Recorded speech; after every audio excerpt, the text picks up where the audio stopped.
Well, it is week 4 in our study over the Lord's Prayer, and today we are talking about bread. In our study, we're looking at the Lord's Prayer as a place to lean in the broken learning of love, and today our focus is on our own needs and how we let those needs lead us to God. The daily bread prayer is the shortest part of the Lord's Prayer, but I think for as short as it is, it carries so much beauty with it. Part of that may be because of the many meaningful truths that Scripture uses bread to symbolize. We're going to look today at what our daily bread represents. But I believe largely the reason this prayer is so beautiful is because it is something that calls us to dependence.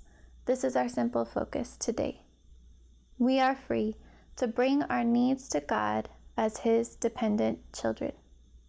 Now, I don't know if you like to bake, but as we go through our study today, it might help to think of a loaf of bread, like the kind of bread you form together and bake in the oven, and then it sits on the counter to cool, looking warm and yummy and smelling nice and fresh.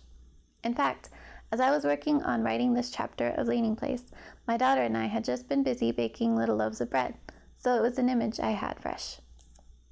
So with that image in mind, here is our verse. Give us this day our daily bread. Matthew 6:11. Here are 3 things to note about the daily bread prayer. For number 1, we are made to be dependent. It's okay to have needs. This prayer expresses dependence on God as the one who provides. In a world that celebrates independence, these words gently invite us back to rest as people who are dependent. Like children, we have real needs, and we can trust that we are provided for in those needs. We can release the independent control we strive for that frazzles us past our limits. Because the one we lean on knows no limits, and He alone can control it. Requesting the needs of this day in the presence of our God reminds our hearts that we are dependent. Again, like a child, we can rest.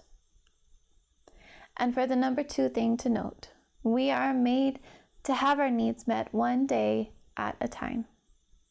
The daily bread prayer focuses its request on the day at hand. Give us this day. We can trust God for one day at a time. In the act of learning to trust God just day by day, step by step, God teaches us to trust Him for our life. Focusing on the day at hand with God helps us to be present to Him in our life today, where He is with us and where He has us. Give us this day. It's a little prayer that reminds us we are here with God today. He is the one mending our broken past and making our unknown future. It makes us free to seek our needs with God for this day itself. And then for our number 3 thing, our needs are more simple than we often think. All this prayer asks is a simple request for our daily bread. Our need is as simple as daily bread. Bread is used throughout our Bibles to remind us of the truth. Bread is something we all know, something that satisfies. But before you have bread, you have grain.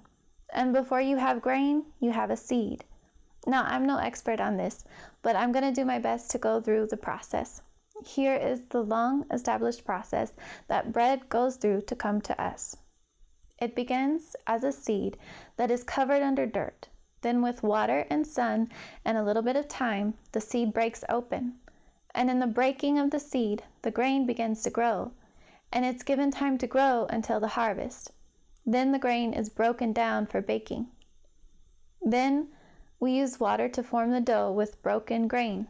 We knead it with our hands and form the loaves to bake. Then we place it in the oven and let the water and the heat interact with the grain to form the structure of the bread. We let the bread cool, and then it is ready to fill our hunger. There is so much breaking down that happens in the process. So many things God has already set in place from the beginning of the world, before the bread is ever in our hands, before we ever did anything to get the bread. And we see that He has been providing for us in more ways than we can fathom. And surely the one who created the seed to break and grow, the one who created the grain to be broken down and interact with the water and heat in such a way, saw the need before the need ever was. Surely He saw the need of this very day in our lives before this day ever came, and has been working to meet that need long before this day ever came. God has long been breaking things down in order to meet the needs of this day. He forever broke things down to finally give His Son the bread of life. And when the bread of life was offered, He was broken for us. He let Himself be broken so that we could eat. The bread is broken to meet our own simple need that we could never make for ourselves. He let Himself be broken so that we could eat. And there is no need of our day at hand that cannot find satisfaction in the bread of His life. He has long been breaking things down, long making the way to meet our need. In the presence of our Daddy, we will admit what is hard. We really are needy people. We really do need Him like children. Today, we will seek our simple need with Him like the needy children He invites us to be. We can trust the one who always has been breaking things down.